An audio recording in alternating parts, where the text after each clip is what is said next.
Welcome to Learn with Amine. If you are applying for an Indian passport renewal in United States through VFS, and if you have your name longer than 20 characters, then this video is for you.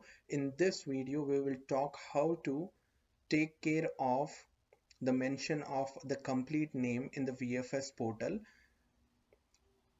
In this case, you have seen that the VFS portal accepts only 20 characters for the first name and 20 characters for the last name.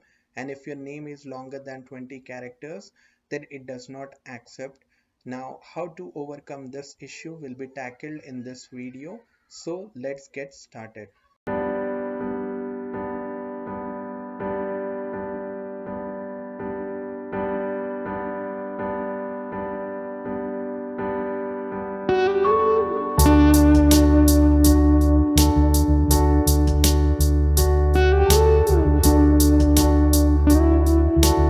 First of all, remember that you need to shorten your first name by abbreviating your middle names. So basically you have your first name which is longer than 20 characters, and then there is last name. Assume that your name is Netaji Subhas Chandra Bose, and Netaji Subhas Chandra Bose is your first name and Bose is your last name, and Netaji Subhas Chandra. So how would you represent this name so that it comes within that field? I realize that Netaji Subhas Chandra is not more than 20 characters, but assume that it is more than 20 characters, then you would have to mention the name as Netaji S.C. So this is how you need to write your first name in the VFS portal.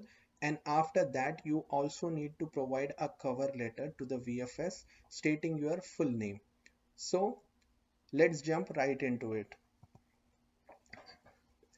So this is the cover letter. First of all, you need to mention your name, adult applicant's name, the address, phone number, and the email address. And then you need to provide the subject. You need to mention that cover letter for clarification on the full name of the applicant and shortened first name on VFS portal, and providing the consent to edit any mistakes in the application. So you need to provide this consent to edit any mistakes in the application, because sometimes VFS want to make some minor changes in your application, and if you do not provide this consent, then they would want to return the application, but you do not want that. So for that you need to provide the consent, so if they want to edit or make any changes in the application, they can do that. And then you need to mention the application ID, and this is your city name and this is the date. And then you need to mention to the consular officer, I, Netaji Subhas Chandra Bose, adult applicant's name basically. Then you need to mention the current passport number which is expiring.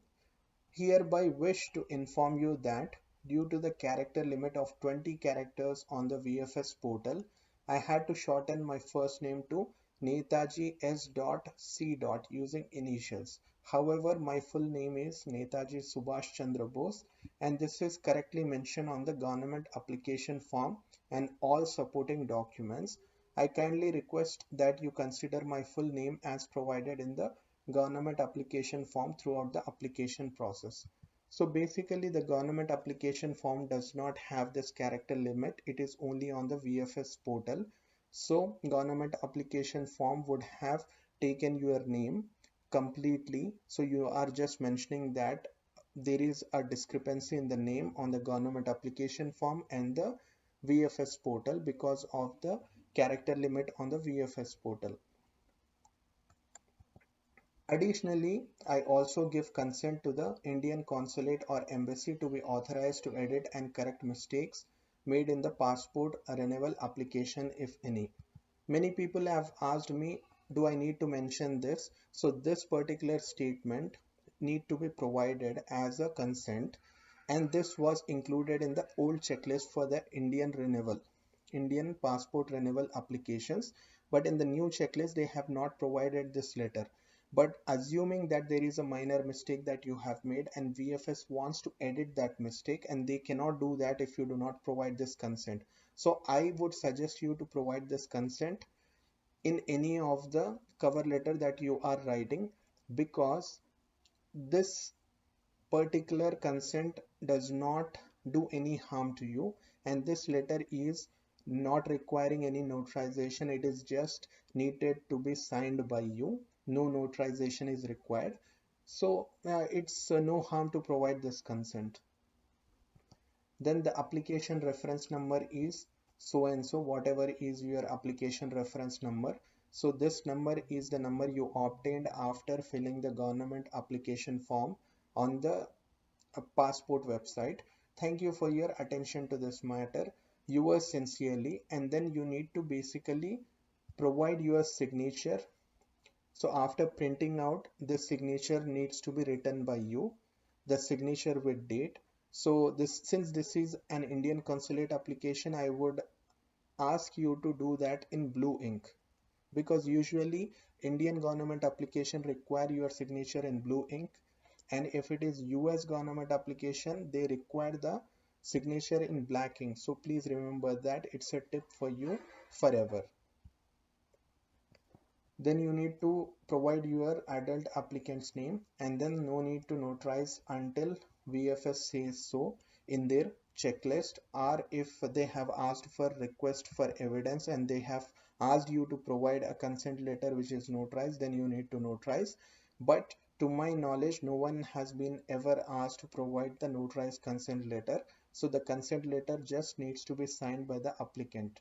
So that's it. If you are providing a consent letter for a minor, then the father writes the consent letter and the father signs the document.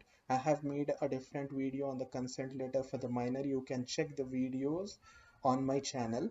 Now this is the template that needs to be provided as a cover letter to the VFS, and you can get this template.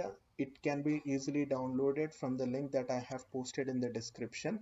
So if this video has been helpful, please like and subscribe. It will really help our channel to grow. And so far for your support, I would like to thank you. Take care and bye bye.